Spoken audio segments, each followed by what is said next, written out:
Okay, good afternoon, everyone. We have some updates for you concerning the fires in Sevier County. Again, as always, to begin with, I want to express appreciation to all of the firefighters and all emergency personnel from the federal level, state level, and also local level across the state of Tennessee. We've had literally hundreds of folks come into Sevier County and have spent the last few days helping fight and contain these fires, and we certainly appreciate that.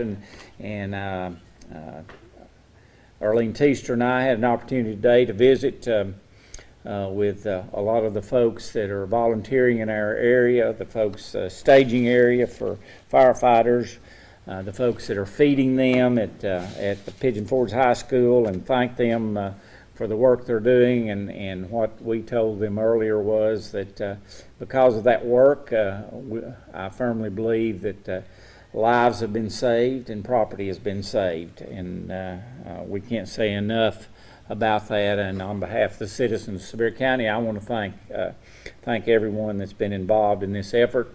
I also like to say that, and I have over my career, unfortunately, there's been several events happen in Sevier County, disasters, and I believe that the organization this time and the effectiveness of all of our firefighters, especially the effectiveness of the team that we had in place that was directing all the activities. I couldn't have asked for more and better organization than we've had, and yeah, I think it's a result of them. You see four of them behind me here. You've got Chief Watson, Chief Bucket, we've got Joe Ayers, the EMA director, and also Bruce Miller from the Department of Forestry, and they've been a big part of the reason that this has happened. And as I've said before on various disasters, and particularly the one in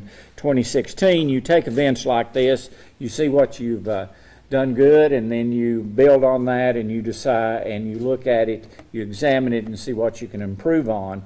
And we've done that on every one of them, and I think the activities of all of our folks here show that they know what they're doing, and they know how to organize, and they know how to be as effective as possible. So I want to thank them for that and say it's been on behalf of our citizens that it means a lot to our community for what they've done. So having said all that, we're going to get an update now on the status of the fires, and I'm going to recognize Bruce Miller of the Tennessee Department of Forestry to give us that update.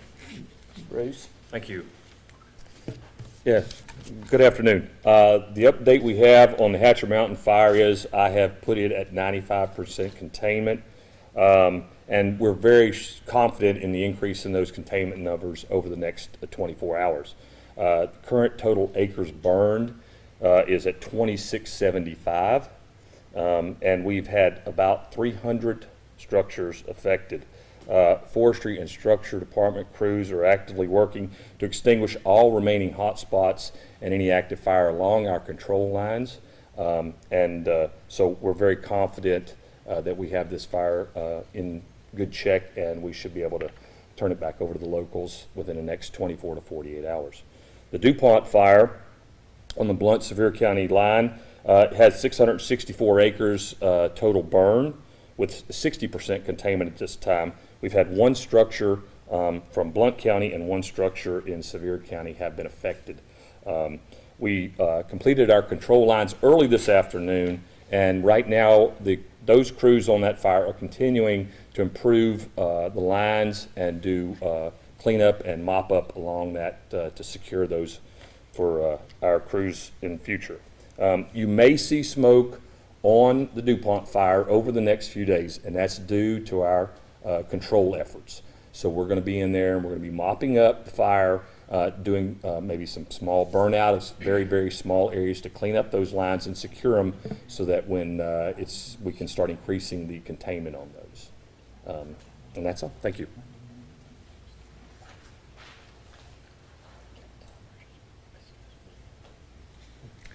Okay, thank you very much, Bruce. And again, I want to emphasize something that is very important, and I think is an answer to prayers and an answer to a lot of hard work, and that is that in spite of, as you've heard indicated, over 300 structures being affected in this, and the 2,600 acres and then 600 and some acres in the DuPont area fire, we haven't had any fatalities, and that's something to be thankful for. We had two minor injuries and one major injury, but I understand the major injury that went to the hospital has been released from the hospital, so we're thankful for that. We can certainly, one of the things we've always said is we can replace buildings and vehicles, but lives you cannot, and so that's the most important thing that we've looked at in this fire, and that's again because I think a lot of the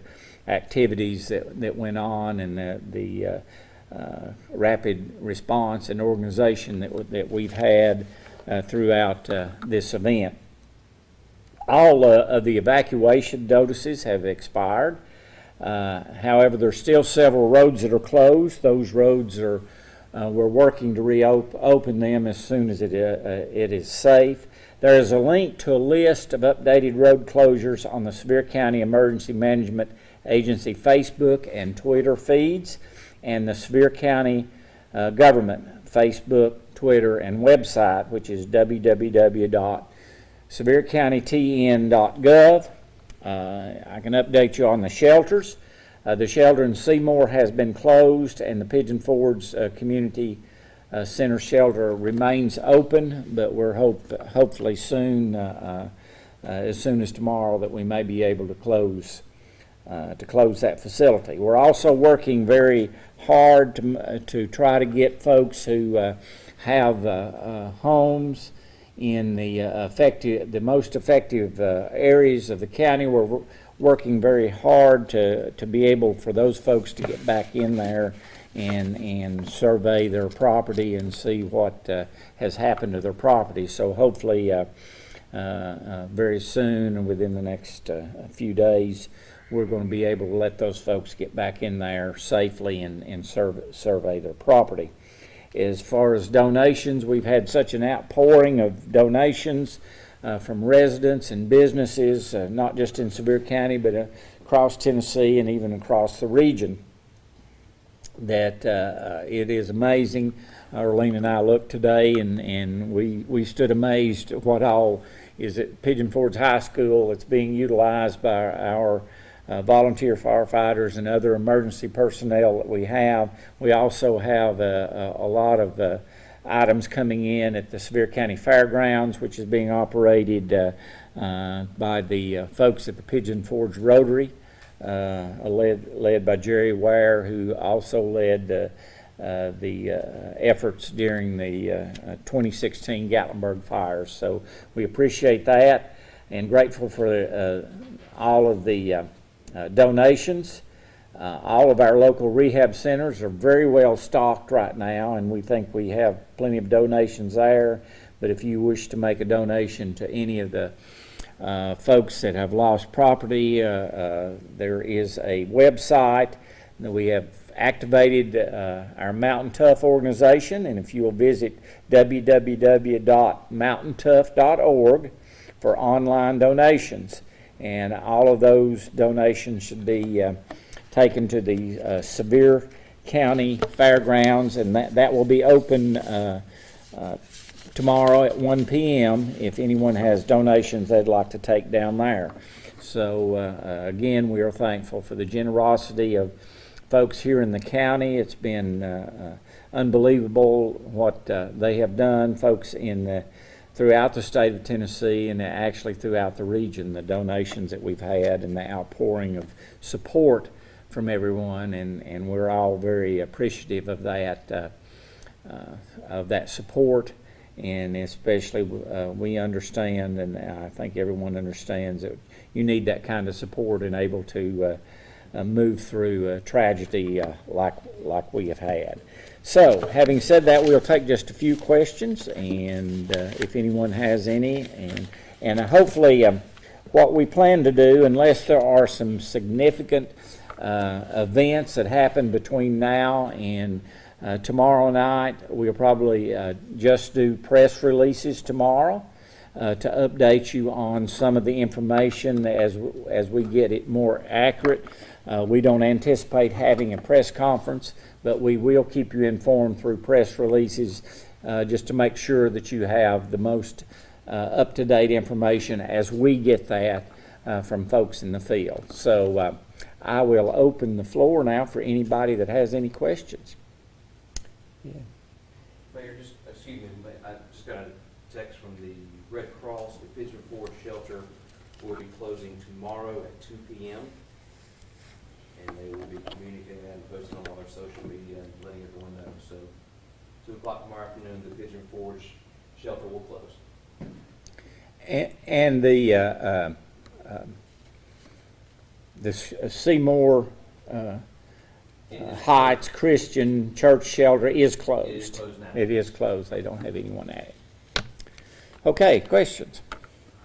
You mentioned roads is on the 321. Do you know if there's going to be more closures on that road? We hope not, but they might want to address that. But I can tell you what's happened is I think we had a tree down earlier today and had to close it for a brief period, and we've had to close it because we've had some hot spots that they had to be taken care of.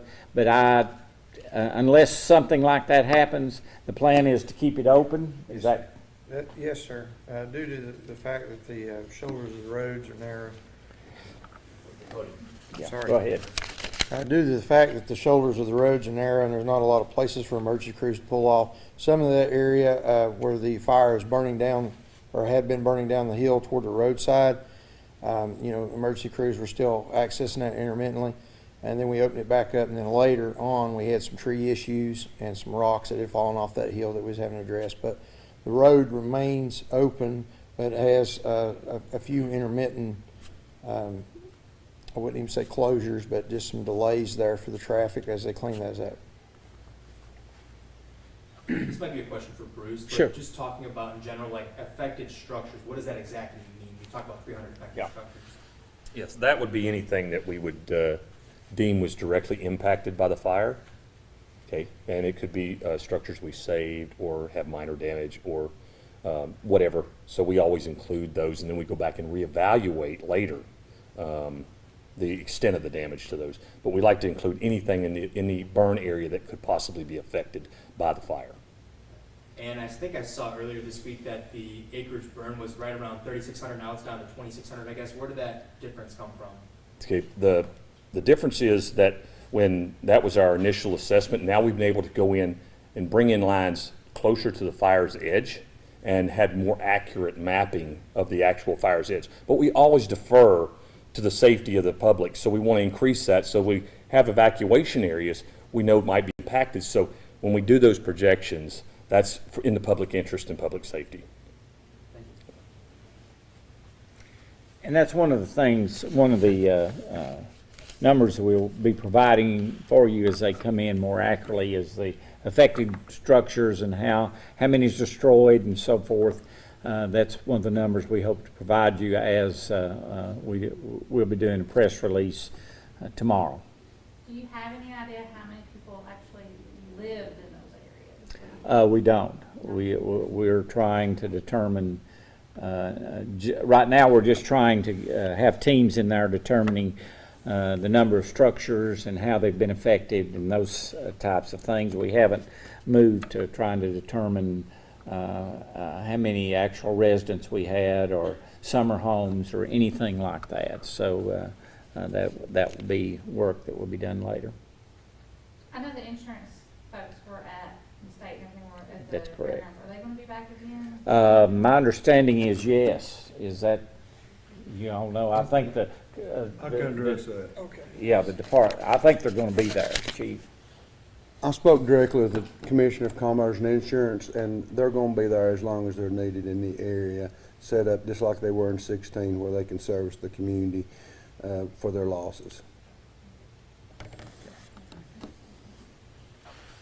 Now let's kind of open up a question just to anybody. I mean, last couple of days, since Wednesday to today, it's been kind of a whirlwind. Can you kind of describe what it's been like kind of on the ground and seeing all this? Well, from my perspective, and then I'll let anyone address that wants to. I have, and I have said this, said it all day today to the folks I've talked to.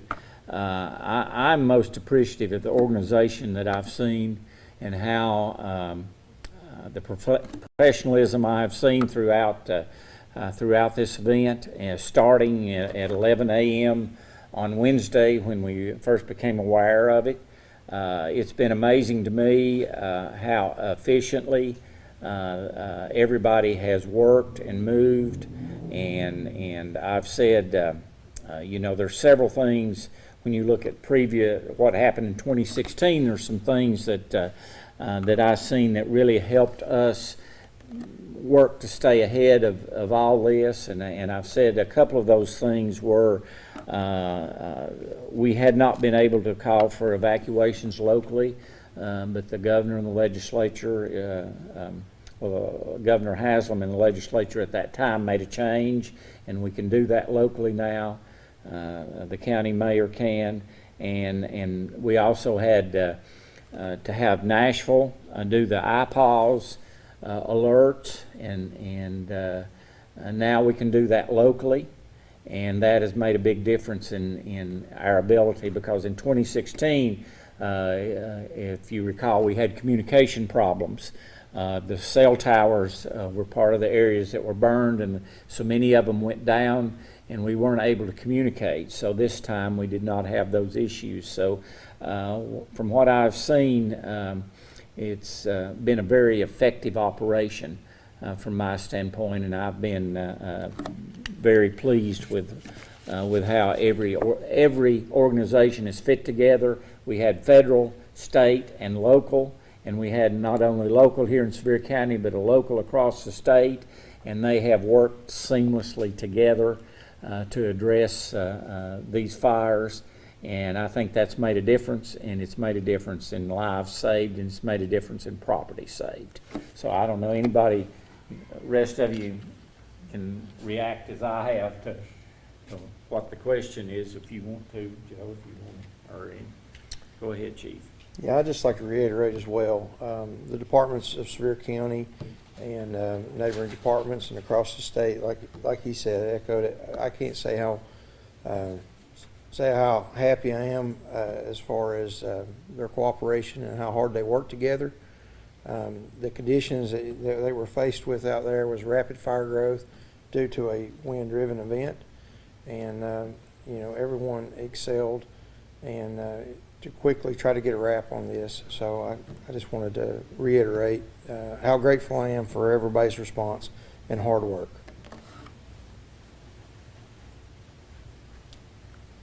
Okay, and one of the things that if you were in the command center, you've seen this. It was an operation that we had. Chief Watson, who's the chief in Pigeon Forge, was right there the whole time, and worked in. Fortunate that it didn't go into the city limits of Pigeon Forge, or Miss Teaster, but it's because we had folks from Gatlinburg, Pigeon Forge, Sevierville, all working together to make sure that happened, and all the county volunteer fire departments, and then all of them pouring in across the state. So it's a credit to all of and the state forestry people as well were here from the get-go. So it's a credit to all of them.